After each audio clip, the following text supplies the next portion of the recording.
Ah, la bourse, c'est pas un long fleuve tranquille. Dans cette vidéo, je vais vous partager les différentes erreurs auxquelles il est facile de succomber et surtout comment les éviter pour maximiser vos chances de succès. Je vais être honnête avec vous, il y a une bonne partie de ces erreurs que j'ai déjà pu expérimenter avant vous. Salut à tous, moi c'est Barnabé et je vous souhaite la bienvenue sur cette chaîne.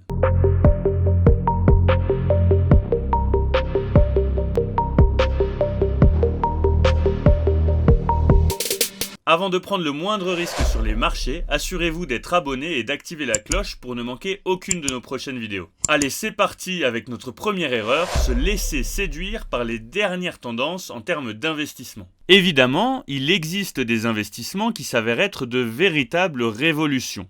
Cependant, la plupart des gains qui leur sont associés ont tendance à être réalisés avant qu'ils ne soient largement connus. Autrement dit, avant que le grand public n'en entende parler.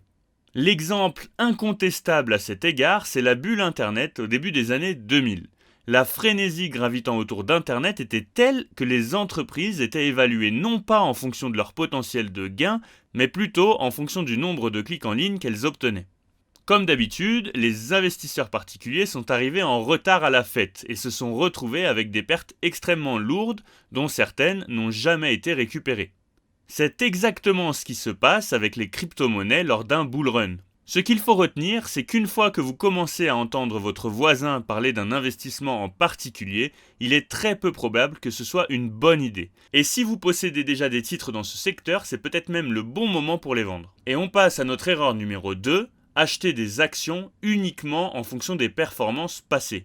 En bourse, il y a un célèbre adage qui dit que les performances passées ne présagent en rien les performances futures. En analyse technique, les performances passées permettent d'envisager certaines prévisions. Mais se baser sur un historique a clairement ses limites. Le destin, entre guillemets, d'une entreprise peut basculer du jour au lendemain. Un scandale, un événement imprévu, de mauvais résultats, une catastrophe naturelle ou encore l'anticipation d'un crash boursier peuvent jouer en votre défaveur. On pourrait prendre l'exemple de l'action 3M, qui est réputée pour être l'un des rois du dividende, mais qui a un cours de bourse qui ne cesse de baisser depuis des années. Alors il est vrai que les fluctuations antérieures, elles offrent des pistes, mais il ne faut toutefois jamais les considérer comme des promesses. Erreur numéro 3, ne pas lisser ses investissements. Vous vous reconnaissez dans « j'ai du cash de disponible, mais j'attends que ça se calme. Je viens d'avoir mon bonus, mais j'attends une baisse. » Ou encore, je vais investir après, par exemple, les élections.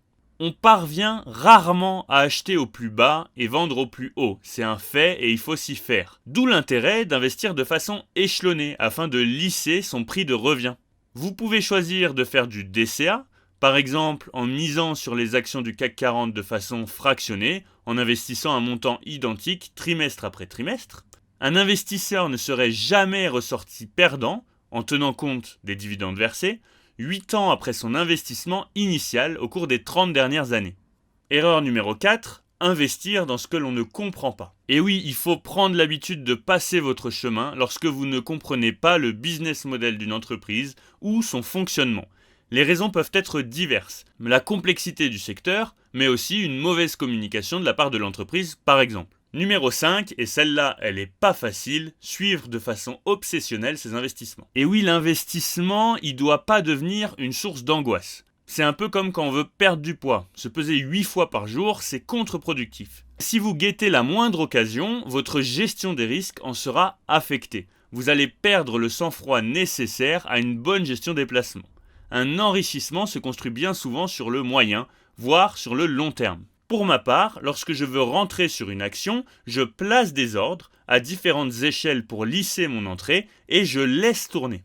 Numéro 6, se laisser guider par ses émotions.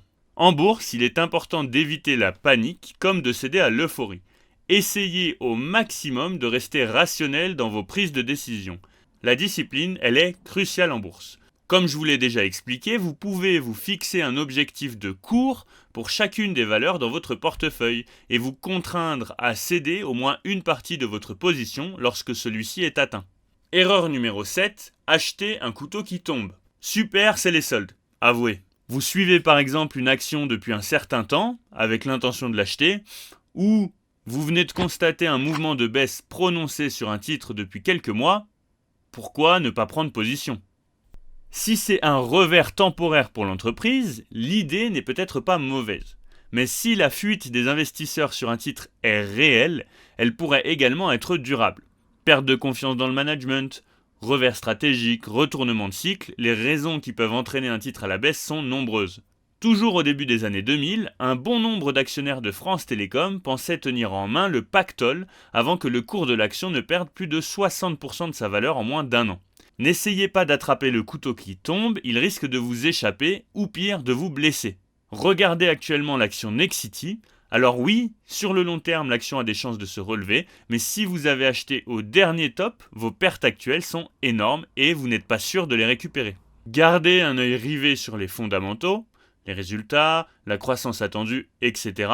et les niveaux de valorisation comme le PER, afin de ne pas vous emballer. D'ailleurs, n'hésitez pas à jeter un œil sur notre vidéo sur l'analyse fondamentale pour mieux comprendre tout ça. Et ça rejoint notre règle numéro 8, ne pas avoir de règle définie pour entrer sur une action.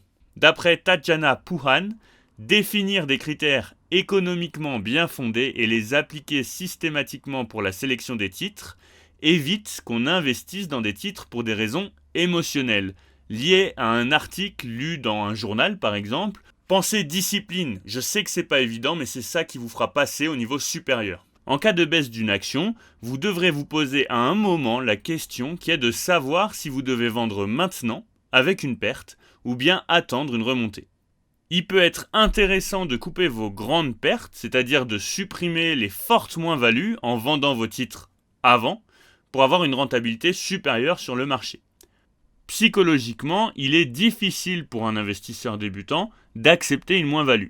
Mais c'est l'acceptation aujourd'hui d'une moins-value qui vous permettra d'afficher de meilleures performances sur le long terme. Dans la même lignée, c'est souvent une erreur de moyenner à la baisse.